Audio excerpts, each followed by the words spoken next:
I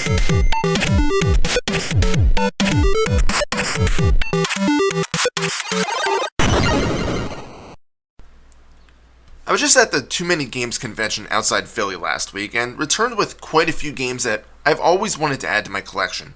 This week's review, Jackie Chan's Action Kung Fu, is one of them. I remember playing the ROM fondly when I was first getting into emulation, so when I saw a copy of it, I knew I needed to buy it.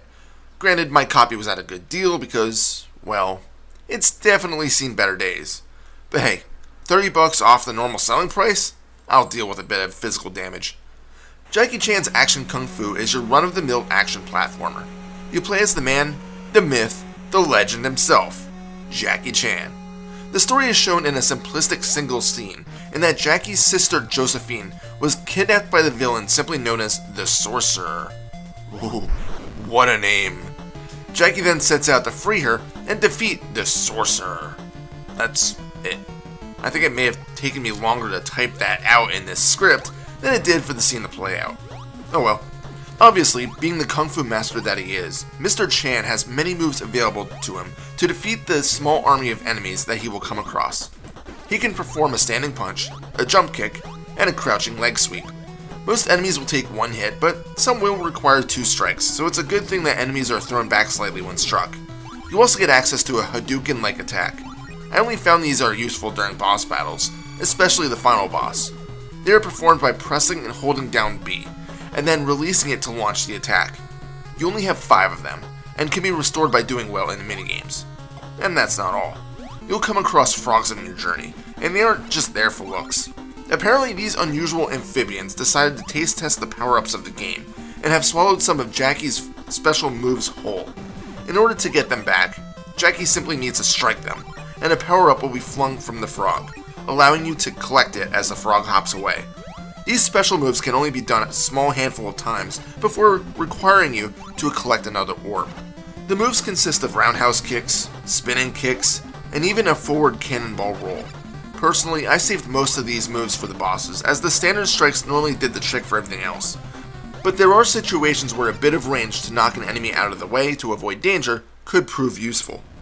The frogs don't just have the move power-ups, they might also be housing valuable ramen. At least, that's what I assume that bowl contains. This is one of the few ways to regain your life in the game. The ramen gives you 2 units of health, with a maximum of 6 points. Did I mention that you only have 1 life? Pretty sure I didn't, but now I did. Yeah, 1 life. Sure, you do get a limited amount of continues, and you can earn more in the minigames, but because of this, you need to really be careful about not dying, as checkpoints and levels aren't exactly plentiful, especially in later stages. As you run around striking things, you'll find green orbs that are dropped by defeated enemies. It is in your best interest to try to collect these. 30 of them will replenish your life and Hadouken attacks. But if you die, you lose all of them that you were carrying, and that kinda sucks. Finally, the last thing you might encounter in the levels are the bells.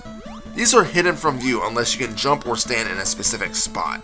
The bell will appear, and if you can grab it, you'll be teleported to the sky, where you take part in a minigame. There are 2 that I've seen, a cloud hopping challenge, and another where you have to defeat as many wooden dummies that you can. They aren't terribly difficult, and the better that you do, the more points you'll earn. Why are the points important? They are used to replenish your wave attacks, life, and continues. How it works is that the points are totaled up, and starting from the bottom, they are used to power up Jackie. For example, let's say that you have full wave attacks and 3 units of life. The points will see you have full Hadouken shots, so we'll spend 6,000 points on regaining your health, and then if you have enough left over for continues, we'll spend your points in 10,000 point increments to increase your continue count.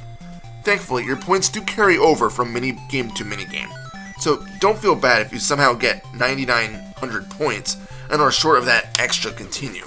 Just be careful not to get game over in the meantime though. So after all of these basic mechanics, how does the game actually play? Well, really well. The action is smooth, and although Jackie himself is actually pretty large for a hero, enemies are normally equally as big. You don't normally fight a lot of enemies at once, allowing you to focus on what's directly in front of you. And with the amount of moves in your arsenal, you can usually easily take down the enemy.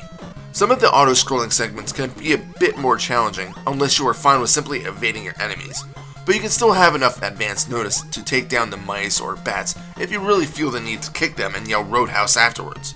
There is some platforming required, but it is nothing that's going to require a lot of pinpoint accuracy. Possibly the hardest area of the game is the river stage. You'll alternate between being swept away in the current and standing on top of the logs, while birds, spiked balls, and these things attack you. Once I finally got past this stage, I was able to reach the final boss of the game without too many issues, but for some reason this river is a nightmare to navigate, and the fact that checkpoints are incredibly sparse doesn't make things any easier. Add in the fact that there are hardly any invulnerability frames when taking damage, and you'll see your life just draining within seconds. 6 points may seem like a lot, but if you can't escape an enemy, you'll see death fairly quickly. Graphically, the game shines well. There's a lot of color involved in the world, and although you have your typical themed stages, for example, ice, forest, graveyard, and so on, they're all drawn beautifully, and nothing I've seen in the game hurt my eyes. Enemies also have quite a bit of detail, which is a good thing considering everything is so freaking big. Audibly, the game also gets praise.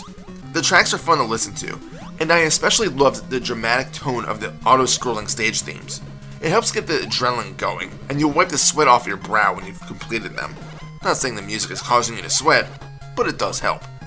Jackie Chan's Action Kung Fu is a solid game that is a worthy addition to anyone's NES collection. It's a bit short, with only 5 stages, so you might be able to reach the end in a bit over 30 minutes, but the challenge level is fair that it will probably take you a few attempts. Gameplay wise, other than the massive sprites, it may not do anything out of the ordinary, but who cares when the game is fun to play? It was also released on the TurboGrafx 16, but considering I've never played it, I can't comment on it. But yeah, give this one a go if you can, regardless on whether you're a fan of Jackie Chan's films or not. Final score? 6 out of 7. This is Reaper. Happy fragging.